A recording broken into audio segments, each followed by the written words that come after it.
Olá, estudantes, tudo bem? Como é que vocês estão? Vocês já me conhecem. Eu sou o professor Eduardo Félix, sou professor de língua portuguesa do 9º ano. Pois é, a nossa aula passada nós discutimos o gênero textual notícia. Vocês lembram? Tenho certeza que vocês lembram.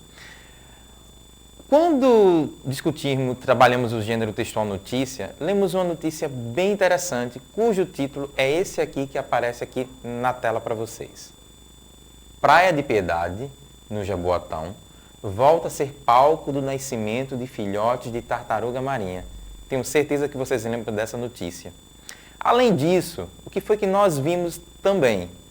Nós vimos que o corpo do texto, o lead da notícia, ela precisa ter respondido a alguns questionamentos. E esses questionamentos aqui, ó. O que, quem, quando, onde, como e por quê. Pois é. O que nós faremos agora? Vamos ver todas essas perguntas aqui respondidas no primeiro parágrafo da notícia que nós lemos na aula anterior. Vejam só. O que aconteceu? O que foi que aconteceu que foi noticiado? Cerca de 378 filhotes de tartaruga marinha da espécie pente realizaram o percurso da faixa até o mar. Mas sobre quem foi noticiado? Filhotes de tartaruga marinha da espécie pente. E quando isso aconteceu? No final da tarde de terça-feira, 13 de abril de 2021. Mas exatamente onde? Na Praia de Piedade, no Jaboatão dos Guararapes. E como isso aconteceu? Os filhotes saíram de 4 ninhos que vinham sendo monitorados pelo Núcleo de Monitoramento de Animais Marinhos e Silvestres, o MOAMAS. A última pergunta é, por que disso? É considerada ponto de reprodução de diversas espécies de tartarugas marinhas. Então, voltando aqui para mim. O que vocês vão poder observar? Qualquer notícia, gente, que formos ler, todas essas perguntas, elas não vão estar sequenciadas, elas vão estar ao longo da notícia.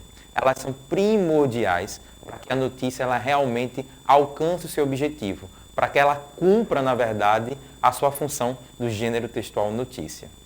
Mas a nossa aula de hoje vai falar sobre características discursivas desse gênero textual notícia. O que, na verdade, uma notícia precisa ter esteticamente? Como é que ela deve se apresentar?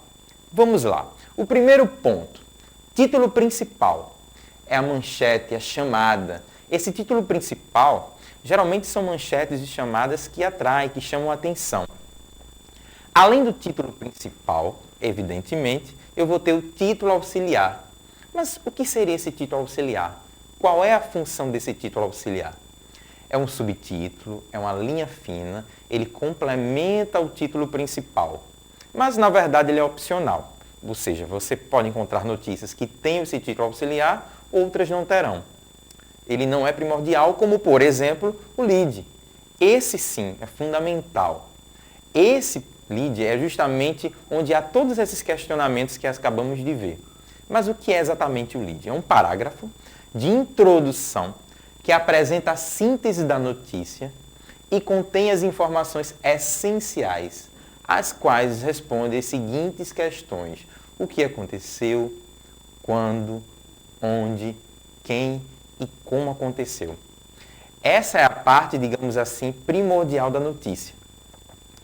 Consequentemente, logo em seguida, logo após esse lead, esse parágrafo introdutório, a gente vai ter o corpo do texto. Nesse corpo a gente vai ter a descrição detalhada dos fatos, tá? Daquilo que está sendo noticiado. E para complementar a notícia, uma coisa que é primordial é a foto e a legenda. Essa foto ela tem extrema correlação com aquilo que está sendo noticiado, certo? A foto e a legenda nada mais é do que uma linguagem não verbal complementar.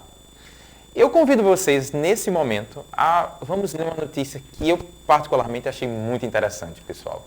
É a notícia de um jovem, um jovem nosso aqui de Pernambuco, que conseguiu a nota máxima na redação do Enem. esse tipo de notícia que a gente gosta de ler, é esse tipo de notícia que a gente gosta de ouvir. E vamos ver todas essas características aqui, ó. Essas características discursivas presentes exatamente agora nessa notícia. Vamos primeiro para o título principal.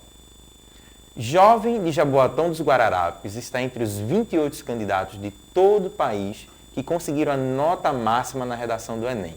Como vocês podem observar, esse é o título principal da notícia, tá? Diferentemente do que lembra que eu falei anteriormente que é opcional o auxiliar, nessa notícia aqui, por exemplo, a gente não tem o auxiliar. Do título principal, ele vai automaticamente para o lead, que é o parágrafo onde tem aqui todos aqueles questionamentos que são respondidos ao longo do parágrafo. Em meio a tantos problemas, um exemplo de determinação enche o ser humano de orgulho. É o caso da história de um pernambucano de 20 anos que nasceu no bairro de Dois Carneiros, em Jaboatão dos Guararapes, e está entre os 28 candidatos de todo o país que conseguiram a nota máxima na redação do Enem. Pois é, pessoal, esse é o lead, é aquele primeiro parágrafo introdutório. É um exemplo, né? Esse é o tipo de notícia que nós gostamos de ler, nós gostamos de ouvir, né? Faz bem pra gente. Mas não acabou por aí não. Além do corpo do texto, nós temos a legenda, ela está sempre correlacionada com aquilo que está sendo noticiado. E a legenda nada mais é do que o textozinho que vem logo abaixo da imagem. Por exemplo, aqui nós temos a foto do Savicevic, né? E embaixo nós temos a legenda. O estudante é um dos 28 mil alunos que tiraram essa mesma pontuação em todo o país, né? Então aí a gente fecha as características discursivas do gênero textual notícia. Foi tirado, essa notícia foi do NE10, foi publicado no dia 31 de março de 2021, às 23 horas. Pois é, estudante do 9º ano de Jaboatão. Agora eu tenho um desafio para vocês. Pois é, eu tenho plena certeza que vocês compreenderam muito bem. Eu tenho plena convicção que vocês anotaram, pegaram o caderninho de vocês, foi lá no material de vocês, pegaram caneta, pegaram lápis, anotaram as características do gênero, as características discursivas, do gênero textual notícia, e tenho certeza que vocês vão responder tranquilamente. A pergunta é, esse é o desafio. Quais as características, as principais características discursivas do gênero textual notícia? Já sabem? Anota no teu caderno, porque no nosso próximo encontro nós iremos socializar. E aí a gente vai ver se você acertou ou não, mas eu tenho plena certeza que vocês irão acertar. Tenham uma excelente aula e um grande abraço. Até o nosso próximo encontro.